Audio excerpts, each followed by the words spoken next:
Τώρα πάμε, Θεοδόση, την αποκάλυψη που είχαμε χθες για την πειρατεία στα συνδρομητικά κανάλια. Και είχαμε μια πολύ μεγάλη έρευνα και επιχείρηση της ελληνικής αστυνομίας. Με δεκάδες συλλήψεις, Και πολλές συλλήψεις, πολλά χρήματα.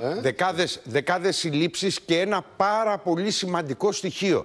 Για πρώτη φορά, γιατί ξέρετε, γίνονται συχνά τέτοιες επιχειρήσεις. Ωστόσο, αυτή εδώ που συντονίζει και διενεργεί, για να ευλογήσουμε και τα γένια μας, η ασφάλεια πατρών, καθότι η πατρίδα μου, η Πάτρα, φαίνεται να είναι ότι από τις μεγαλύτερες στην Ελλάδα. Το βασικό στοιχείο που έχουν στα χέρια τους οι αστυνομικοί ποιο είναι?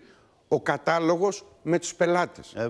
Και εδώ θα ακολουθηθεί η νομοθεσία που επικρατεί. Χιλιάδες εδώ, Θα την πληρώσουν και αυτοί οι χιλιάδες, διότι και οι πελάτες θα την εννοείται, πληρώσουν. θα ακολουθηθεί. Όχι μόνο το κύκλωμα που ελέγχεται για εγκληματική οργάνωση, όχι, αλλά και το πελατολόγιο. Και για κλοπή πνευματικού δικαιώματος. Μικρή παρένθεση.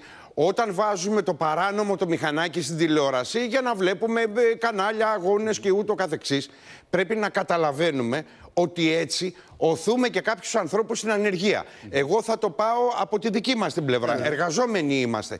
Κάποιοι εργάζονται στις νόμιμες πλατφόρμες. Αυτοί οι άνθρωποι περιμένουν να ζήσουν από τι? Από τους συνδρομητές. Όταν οι συνδρομητές πάνε στο παράνομο, είναι λογικό ότι οι εργαζόμενοι θα αντιμετωπίσουν ένα πολύ σοβαρό πρόβλημα.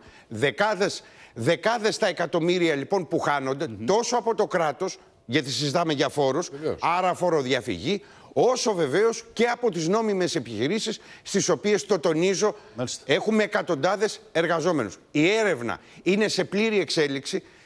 Την συντονίζει η ασφάλεια πατρών που τη σχεδίαζε εδώ και μήνες. Έχουν γίνει δεκάδες συλλήψεις, έχουν κατασχεθεί μεγάλα χρηματικά ποσά και, όπως είπαμε, ανακεφαλαιώνοντας το πιο σημαντικό στοιχείο, οι πελάτες. Είναι δυνατόν μέχρι και 300.000 ευρώ πρόστιμο, αλλά και φυλάκιση κατά περίπτωση. Εδώ μιλάμε για κακουργήματα, έτσι. Ναι, βέβαια. Σε ό,τι αφορά το κύκλωμα. Το κύκλωμα ακριβώς. Φαίνεται ότι είχε έναν συντονιστή, ο οποίος πιθανά να είναι ανάμεσα στους συλληφθέντες. Μιλάμε για κακουργήματα, όχι αστεία. Μεγάλο θέμα, πολύ μεγάλο θέμα. Σε ευχαριστούμε. Περιμένουμε και επίσημες ανακοινώσεις για αυτό το θέμα.